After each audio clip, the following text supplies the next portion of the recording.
Nagkaisa ang Abra Police Provincial Office sa ilalim ng pangangasiwa ni Police Colonel Charles L. Dumalig at iba't ibang ahensya ng pamahalaan sa pagsasagawa ng Retold Community Support Program o RCSP, Barangay Ugnayan at Serbisyo Caravan sa mga bayan ng Villaviciosa, Licuan Baay at Tineg noong ika-13 ng Abril taong kasalukuyan. Ang nasabing aktibidad ay pinangunahan ng Department of the Interior and Local Government, katuwang ang mga lokal na pamahalaan ng Villaviciosa, Licuan Baay at Tineg kasama ang iba't ibang ahensya tulad ng DOH, DA, DENR, DPWH, BFP, RHU, MDRRMO, MLGOO at Philippine Army bilang bahagi ng patuloy na paghahatid ng serbisyo publiko at pagpapaigting ng ugnayan sa komunidad. Sa Villaviciosa, isinagawa ang RCSP Send-off Ceremony sa Barangay Bulilising kung saan pinagtibay ng mga ahensya at lokal na pamahalaan ang kanilang suporta sa pamamagitan ng Pledge of Commitment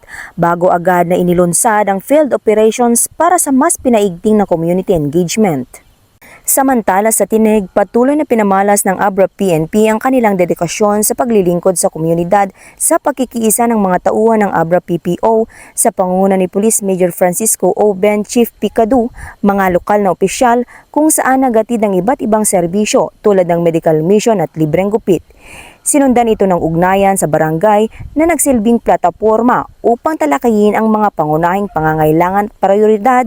na proyekto ng komunidad.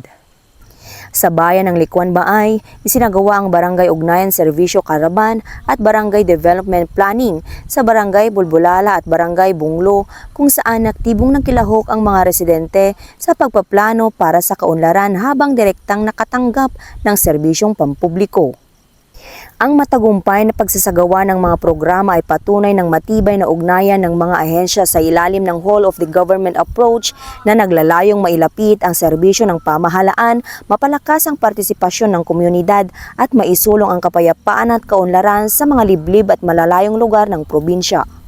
Mula dito sa Abra Police Provincial Office, ako po ang inyong PNN correspondent, Patroluman Maria Ella Garcia, alagad ng batas, tagataguyod ng Balitang Pulis.